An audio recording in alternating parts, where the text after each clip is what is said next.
This is Overtime with Terrence and Leon. It's a very exciting time for East Central Girls basketball. Tell us a little bit about how your team's doing going into next week. If you'd asked me that Thursday of last week, I'd have said I was pretty optimistic. We've had a great year. We were 18-2 going into that Madison game, and then it was one of those games where if it could go wrong, it went wrong. They played exceptionally well, and we didn't. So it kind of brought to light some things that we had been talking about, maybe being a little complacent, in success, and in being a team that wins a lot. Sometimes you can forget why you started to win. Right. And we've had some very direct conversations about that with our kids. And Friday's practice was a good one, but then we haven't seen them since then. So what we'll see today, we get an opportunity to practice and kind of look forward to capping off our great regular season tomorrow night against Connersville. And then, as you said, our goals are set on a deep February run, and I think we have the capability of doing that. Yeah. When you look at this team, let's go back to October, November. How has this team changed in a way that gives you confidence that you guys could make a run going into the postseason? I think it's our versatility.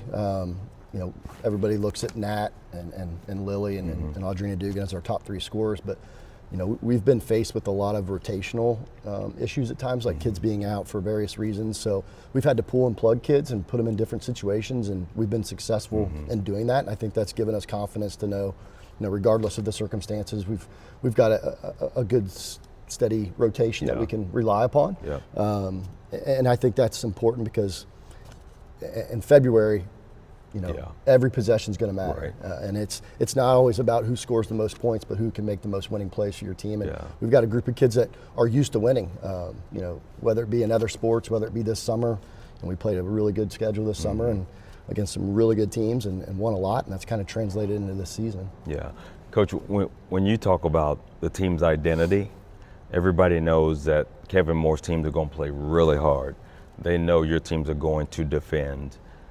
But what do you see as this team specifically, the identity, going from the number of losses they had last year to the number of wins you have this year? Yeah, I appreciate that. We try to pride ourselves on defense and playing hard, and I think that's a key for anything you do in life. You got to put it all out there in regards to for your teammates.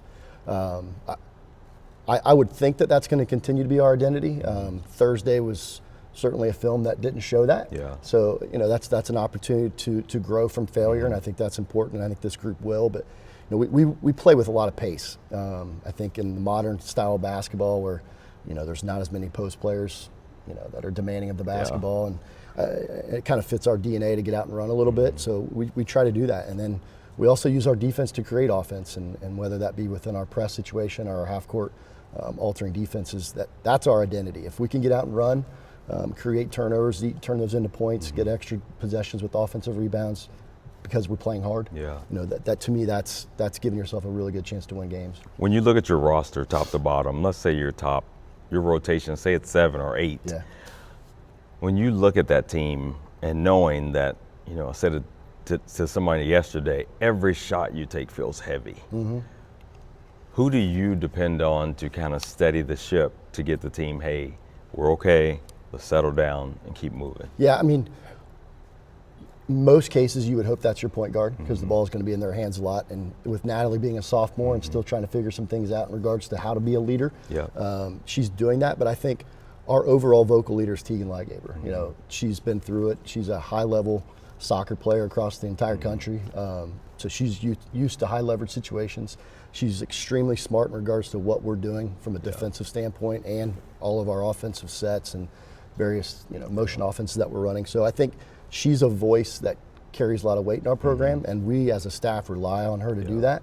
And it's not always about scoring. With her, she's averaging 3 points a game, but it's the little things, and I think that's why her teammates respect her and respect that voice.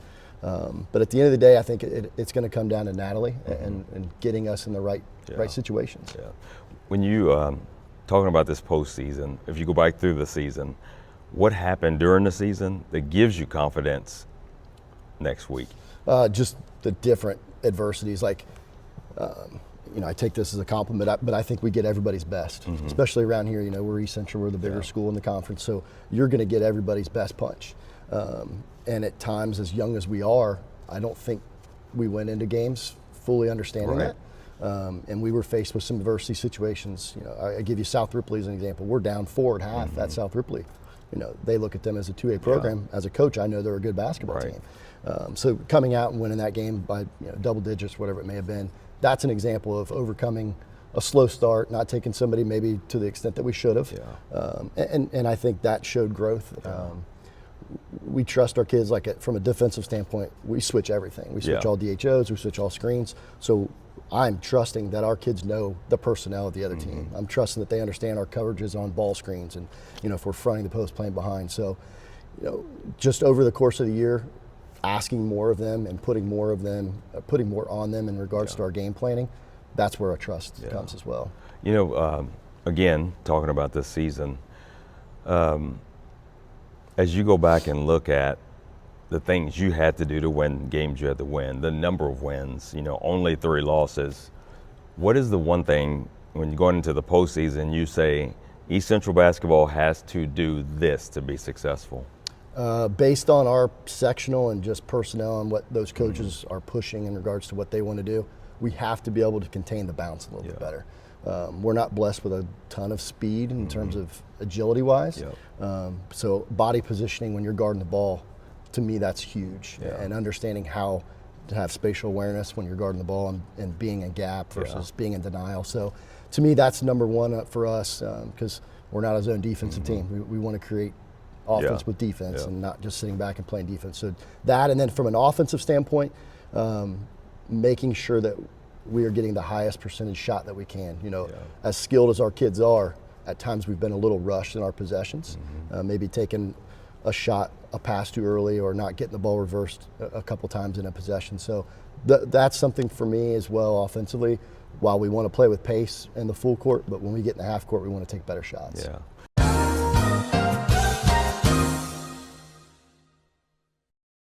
Bruns Guts Willer is the right choice for your next construction project. We strive to deliver unparalleled service to our clients by focusing on craftsmanship and quality. Our core values of integrity, professionalism, and fair pricing all but ensures our clients receive the best possible experience. Whether it's commercial construction, remodeling an existing space, or even building a luxurious home, we offer a comprehensive suite of construction management services. So before you break ground, give us a call at 812-934-2105. Bruns Guts Willer, building a better future for southeastern Indiana for over 100 years.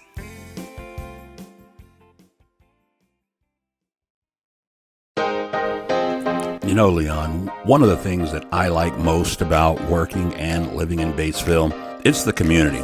Batesville has a little something for everyone, and FCN Bank is the exact same way. Whether it's my personal or business needs, FCN offered me an array of banking products and services that would fit my every banking need. Don't take my word for it. You should check it out yourself at www.fcnbank.com. FCN Bank, building stronger communities. Member FDIC.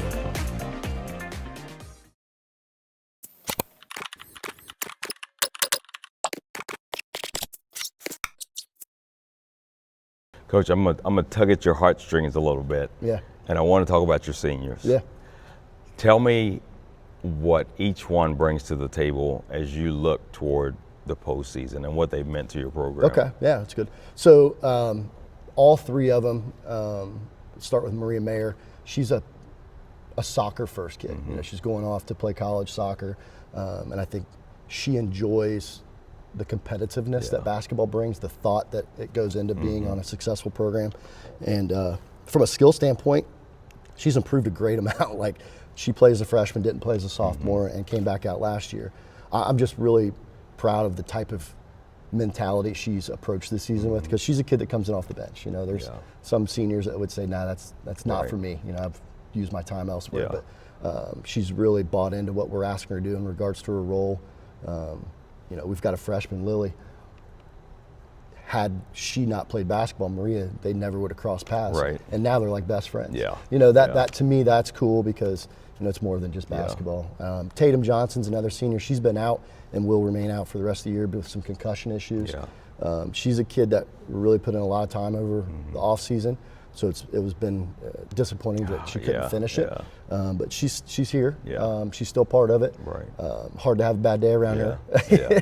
Great kid. You love those kids. Yeah. And then Nevaeh Tudor, she was part of that. Her sophomore year, she was part of that rebuild year, or the year before we lost all those kids. And as a sophomore, she had a lot on her plate, probably more than should have been. But that was the situation that we're in. And last year, for a variety of reasons, didn't play and came to me and said she wanted to come back out. And, you know, it's been a tough year for Nevaeh in regards to her role, but she's the first one off the bench cheering for her teammates. She's the first one that speaks up in the locker room. She's approached this with the right mentality, which shows maturity. And I think that'll bode well for her in the future. Yeah. When you continue to talk about the senior class, what do you hope people remember the most about those three athletes? That they made it about the team. Yeah.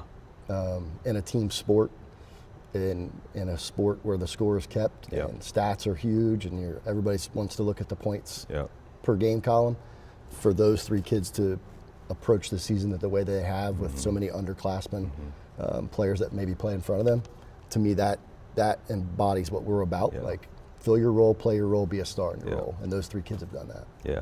Yeah. When you talk about someone like Natalie, who went through the season last year, and you talk about jumping into the deep end, she's seen a lot of success this year. What makes you feel good about her going into a postseason where you guys are expected to make a run? You have to kick her out of the gym. Like, she just loves the game. She loves the work. She knows she's not a finished product.